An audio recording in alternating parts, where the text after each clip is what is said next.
Hi. today? Well, I'm good. I'm good. We had a thunderstorm for the ages last night. Um, I Ooh. think all of New England heard this one that came ripping through here.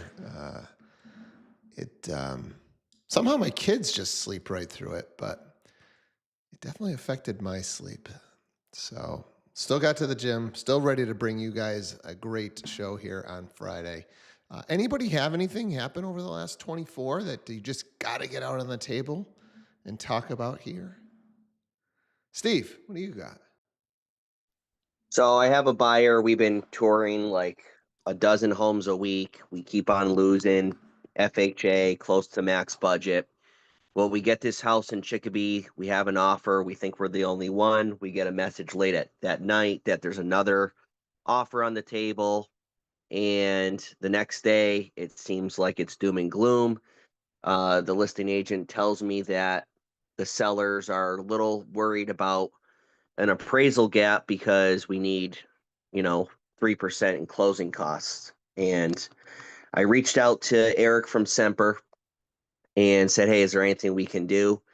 He immediately got in touch with his, appraisers and said, "Hey, here's the situation. Here's the price point. Do you think we can, hit X amount on this? Is there going to be any issues?" They ran some comps. They're like, I don't see any issue whatsoever. I was able to share that with the listing agent and say, hey, listen, this is what my lender, is telling me. His appraiser saying this, like they think we're good to go. There's not an issue. And then lo and behold, we got the offer accepted and we're under agreement. And Love it. and the guy really, said, hey, listen, like we were worried about the other one, but within 5 minutes, I got on the horn with Eric. He got me that, and he was like, wow. And I told him, I said, this is how my team works. If there's an issue, if there's a way, we're going to figure it out.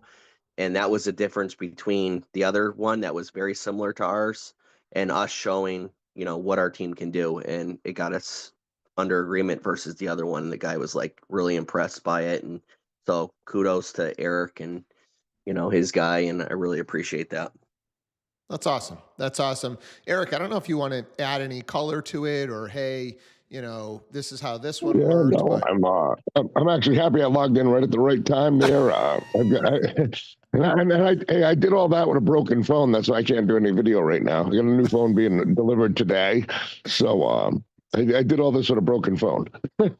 yeah. Anything kind of just, Yeah, I hey, mean, we did I this think on this, I've done it this way on others, like, hey, here, just maybe throw out some other scenarios where these guys should be leaning on you for stuff like this. I think the biggest thing is communication. And me and you always talk about that, Yep. Steve. You know what I mean? You've been doing this a long time, and you always say it. I always say it. Pick up the phone, make a call, send a text, whatever it is. Let's communicate. Let's work back and forth, and let's see what we can do to help each other. That's the biggest thing. It's not we didn't do anything magical there. Steve was up against the wall and he wasn't getting his offer accepted, and he reached out.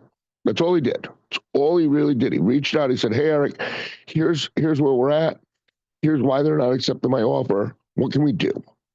Yep. And I picked up the phone. I called the appraiser. Hey, what do you think? Here's the address. Yep. And the appraisers actually sent us some comps, which I shared with Steve. Hey, here's some house sales in the neighborhood. Make everybody feel good. Let's move forward. It's all communication. That's all it was. Yeah, and I do think that is the solution a lot of the time. Working with an experienced group. This is why your preferreds, your attorneys, your lenders, your home inspectors, matter. I think we've got a great group that we push here on our team, and I've been doing it long enough to know that more often than not, things like this are happening when you use the right people. So thanks for sharing, Steve. Anybody else have something going good in their world, maybe something bad in their world on a real estate transaction? Linda, what do you got? So Jeff and I had a really cool interaction. We have a new listing out on Lido Key, and two weekends ago, a gentleman stopped by and he ended up staying quite a while. And it turns out he has been a lifelong investor. He has over 50 rental properties up on the East Coast. And he has stuff down in Florida. And in addition to real estate, he likes to buy 7-Elevens and all this other stuff. Anyway, he was wonderful. And he's got a condo, and I guess he found one in his building that is a corner unit that he likes better. And so he said he's thinking about selling his place. And so then he said to us, so, what are you charging for commission? And Jeffrey gave him the breakdown. Well, here's what we charge as list agents. And then here are the options that you would have with respect to offering cooperating compensation. And the man looked at him and he said, you are the first realtor to explain this to me in accordance with the new rules. He said, everybody else I talked to has been saying, well, I charge 6% or I charge, whatever their number is that they're throwing out to him. And he said, I love that you understand this and you're explaining it to the consumer properly. So, okay, so fast forward to yesterday, I get a call from this gentleman. He's like, yeah, I really like you guys. I want you to come over and look at my place. Yeah, I mean, Just I from love having this. an Yeah, honest I love this story communication. though for so many reasons. I feel like sometimes in this job, especially like I think open houses, maybe you got one that's going a little slow and you're kind of mailing it in. You got there late, you didn't bring food, there's no music, you don't have anything to drink. You just kind of threw it together. And it's really, you know, it is your trial run. It is your audition for people that are walking through the door to potentially sell their properties, because you don't know who's got properties to sell and you don't know who's coming through that door that also could just use you as a buyer's agent. So, when we started to push the concept of a mega open house and going all in on these things, it really made a lot of sense to me that's really what that is. It's an audition. And an extension of that is like just in general, when you're going around and you're talking to people, right? You have no idea what you're saying, at the beginning of a conversation, how that might affect whether they're even going to tell you that they're thinking about buying or selling, right? If you're, talking real estate and the words that are coming out of your mouth sound like you don't know what you're talking about, they might not mention that you know what? I was thinking about doing a 1031, or I was thinking about doing an investment property, or we were thinking about doing this. But if you can speak intelligently, then all of a sudden they start to go, oh, you know what? Let me just pick your brain on this. So I just think it's really important and that's another reason why we're doing this, right? We're doing these calls so that we can talk through all these little scenarios, that you guys have the knowledge that when you're in just a 5-second, 10-second quick, it sounds like it's just, um, banter just back and forth. You're at a dinner party or something. But absolutely, the pros can listen for a little something here or there, maybe ask a couple of extra questions, and all of a sudden we're talking about turning this person into a client. So, yeah, I love it, and I know how professional you guys are, and I love when those auditions go so well for you, and people are coming back and doing business with you. So, thanks for sharing, and it just opens up the opportunity to talk about how we are always, in an audition, right? Every conversation that you're having. Be aware who you're talking to. You never know, and don't judge a book by its cover.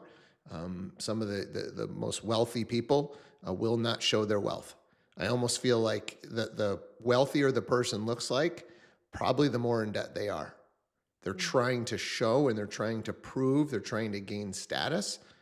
And I feel like, some of the wealthier people that I've met, there is zero flash to them. And I'm not saying that everybody's like that, but it's like they don't have to earn status, because that's what it all is. That's what the BMW is. It's status, right? There's data out there that shows that the Toyota or the Hyundai or whatever can hit a lot of the same specs, that the BMW or the Mercedes can for speed, comfort, luxury. I was listening to a podcast the other day. It said like a high end, Toyota or Hyundai is going to outperform, for the luxury, the feel, a low or mid on a luxury car. But you're buying the luxury car to prove to somebody because of something that happened in your childhood, something that happened in your early, developmental years, something that you feel like you've got to prove or you got to show or, So it's just interesting that the tricks that the mind can play. Linda, go ahead.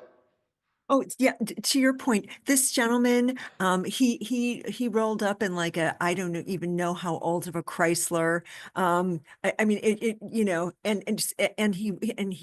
he looked like he kind of rolled out of a drawer, you know what I mean? And just disheveled. And I mean, there was just nothing pretentious or he didn't care, you know what I mean? And, but he was wonderful, and he was so willing to share information. He was just such a lovely person, but you would never in a million years dream that he had built the kind of this huge wall of wealth that he has for himself. It was very cool. And he was so proud of himself because he's paying for all of his grandchildren's college educations, which, and you know what? And that's what the money's for. That's so beautiful, right? So he was just delightful. So it was very cool. Yeah, I love it. I love it. I'll tell you a story. We were chit-chatting in the office the other day, and one of our agents got a lead and set an appointment and is supposed to meet the person, and the person doesn't show up.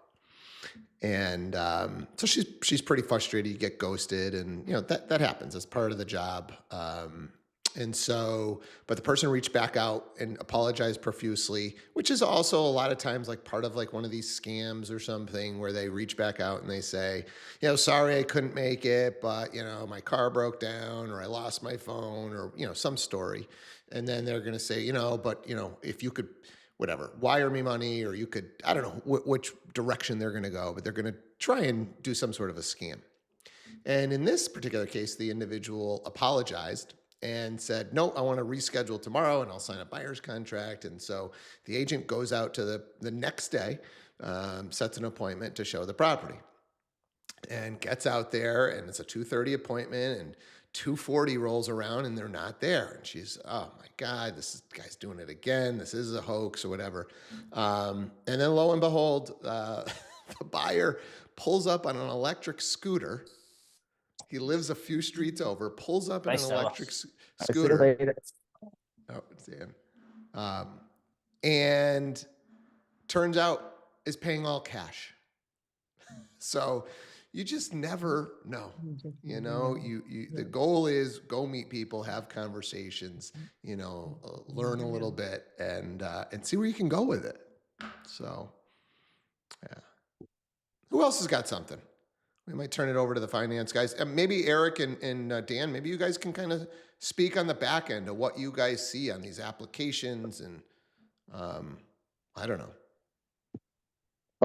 I'll just echo what we always say is communication. I don't have answers yet. As soon as we get off this call, I'm actually going to go through the file. But Romani had a deal yesterday she was having issues with. She called me up. And we did a 3-way call with the buyer. And the three of us just had a chat and said, all right, we're going to take a look at it. We're going to see if we can save it. You know what I mean? His bank turned him down, his local bank. So we'll have answers after the call. But again, I always echo, it doesn't matter if it happens or it doesn't. It's all about communication. We gotta keep on, pick up the phone, give us a call, send a text. Hey, I got a question. That's the biggest thing I can just always echo every week is communication. For sure. Dan, what do you I've got? I had a few situations this week actually where, similar kind of situation maybe Steve brought up in the earlier, not necessarily regarding value or stuff like that, but just a client that's been making offers and not getting it accepted, and they kind of toe the line and aren't willing to maybe offer a little more because they've been very sensitive on payment. and things like that. And maybe the agent wasn't quite communicating to me on the last offer that, hey, they didn't want to go any higher because they didn't want, any more on the payment. And then, I kind of come to find out, and I reach back out, hey, how'd that offer go? Oh, well, we didn't get it because we didn't go high enough. So I got back in touch with the client and kind of let them know we've got some other options to try to get that payment down, whether it was maybe looking to just do a simple discount on the rate to buy the rate down to get it down a little bit. But in this situation, what we ended up doing was to offer the client a 1 year, 1% buy down. So just a temporary buy down. I think we've talked about them here on this program before. But basically, we as the lender just put aside some money in escrow. Say it saves them $250 a month on the payment. That's $3,000 over the course of that year. At closing, we put $3,000 aside in an escrow account for them, and then basically they make a discounted payment by $250 a month for the first year, and doing that made the client comfortable enough to be able to go that extra step on the next property, offer a little bit more, and still get a payment that they're comfortable with, while they're still getting, today's 30-year fixed rate as it is, but just getting that temporary, rate 1% off on the first year. And actually I had that come up in two different scenarios, pretty similar this week, where our client went with that option, and we were able to get a deal done. Are you guys seeing anybody look at, with the rate environment, to look at ARMs? Is that happening at all? I'll touch base on the arms. I've had a couple people ask about them. I will never tell somebody it's a good idea. And here's the reason. I know you've been in this as long as me, Steve. Remember during COVID, everybody was all arm crazy. 2020, 2021. Well, guess what their 5-year arms are going to do right now? They're going to adjust. They're going to adjust by 1%. And there's no shot of them refining right now, because they all grabbed a 2 or 3% arm, and they're going to adjust 1%, which is still 3% lower than today's rates. But these people borrowed $500,000, $600,000, $700,000. 1% is going to be $400 or $500. It's coming due right now for these people who thought, let me grab a 1% lower rate by doing an arm, and within the next 5 years, I'll refi. It'll be fine. And it's not going to be fine for them. So I'll never tell people to take an arm personally. There's just too much risk for that $200 a month savings. Now, all of a sudden, they're going to get hit with a $400 or $500 increase. It's not worth it to me. Dan, you kind of feeling the same way? I think in the market right now, there's not a big enough difference between the rates that you can get on a fixed rate and on an arm rate, for the most part, that would justify doing it. Even if you have somebody that says, oh, I only intend to be in this home for a few years and then I'm going to probably move, there's always the potential that you do stay there. And to do it for, like Eric said, maybe 1% off. And I think right now, to be honest, the difference in the rate isn't even quite that much for like a 5-year arm, and like a regular fixed rate. Now, some banks out there, like savings banks and stuff, that portfolio those loans. In some cases, you might have some banks that will do like a 10-year arm at something that's a lot cheaper than a 30-year fixed. Not very often, but sometimes you'll see that. And I mean, if that were the scenario, they're getting a 10-year fixed rate, but for the most part, the risk outweighs it, especially when there isn't as much of a rate savings to justify it. And I don't know how much you guys, are paying attention to those, but is the spread pretty much always going to be around that 1%, or does, different rate environments, you've seen it? Hey, no, I've seen the spread be 1.5% or even 2% on ARM to a 30-year. Yeah. Or we'll see it the other way, where it's even closer, like even less than 1%, which is kind of where when we see a spike in rates, the banks, for the most part, it's them trying to discourage lenders or borrowers from taking those arm rates, and they price them like shit, basically. So when you see that, it's kind of them really trying to kind of push everybody to a fixed rate. And Guy, let's not forget that, like, anytime these people, are out there and you see these advertisements on the web or whatever, these are usually designed for like the cream of the crop. 30% down, perfect credit, perfect income, all those things. So sometimes people go on the internet and they just see numbers, but it doesn't mean that it helps their scenario.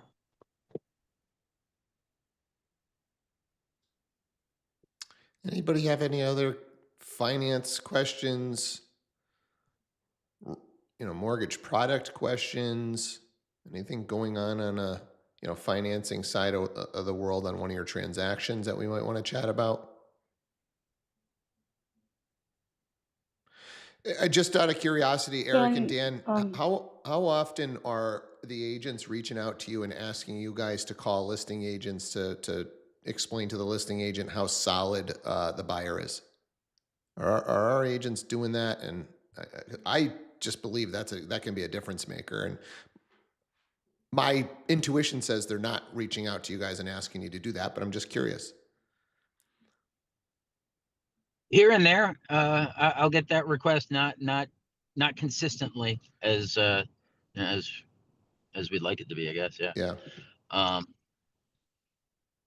Yeah, guys, if you're not asking your lenders, to reach out when the lender has done all the work, right? One of the pain points of using, a preferred like Semper is they're going to ask for more docs up front. And so, but the beauty of asking for more docs up front is that we now know that we've got a solid buyer, right? And so now it becomes much easier to communicate, right? So that call from the lender, if it's you and two other offers, right? What I'm trying to plant the seed of is, hey, you know what? I'm going to have my lender give you a call because we're pretty much just waiting on appraisal with this, right? They've done a really good job. All the docs are in and we're solid. I know we're 1,000 or 2,000 short, but have you talked to the lender on the other two buyers? Have you heard from them?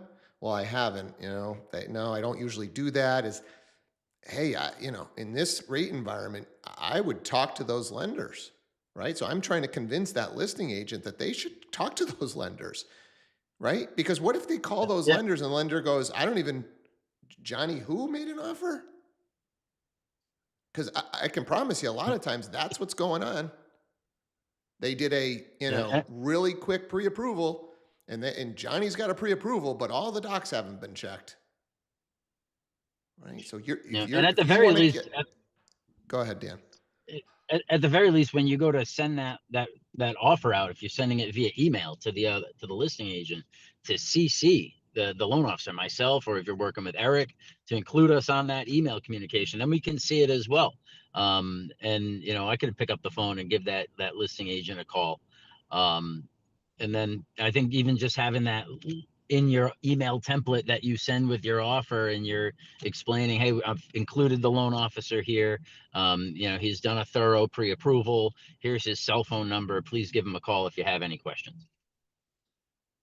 I'd love to hear, and Romani, I see your hand up, but I'd love to hear from a heavy lister, somebody that's listed a bunch. Like, how realistic is it when you got 3 offers? Are you calling or making sure you talk to all those lenders? And be honest with me, hey, I most of the time I do, sometimes I don't. Here's a scenario where I don't. Linda. Always. Yeah. Always. Yeah. Yeah. Right. If you're down to 3, I got to talk to that lender, right? If they're all damn close, I want to know. If I call the lender and he says, who are you asking about? Versus, the lender goes, now look, if you're a busy lender, you might not know their name off the top of their head. But if you're that busy, you should also be good with your CRM. You should be able to pull them up quick and say, oh, yep, Johnny, here's where he's at. Here's the docs that we have. But if there's zero relationship, they don't even know, right? And then I also want to know how experienced is that lender? Because there is a difference, even with a preferred like Semper. If they just hired a new loan officer yesterday at Semper, as great as Semper might be, that's completely different from using experienced loan officers like Dan and Eric. It just is. It's no different than, are all realtors the same that work at your brokerage? They're not. So, hey, how long you been doing this? How long you been working with this client? Have they written any other offers? Have you collected all the documents? How many deals have you closed this year? How many have you lost? Like, just ask some questions. You're getting paid a lot of money to do this on the listing side. These are the questions. Anybody else just want to just chat on, from the listing side, what's going through your head as we're having this conversation, and what are you doing with those lenders? Steve, Linda, your I can add hand's- some. Yeah, go ahead, Adam. Yeah, just the one way to kind of approach that conversation a little bit softer is I just kind of play dumb and I say, hey, look, every bank, every lender's got a different pre-approval process, pre-qualification process. I've seen 1,000 different terms for it.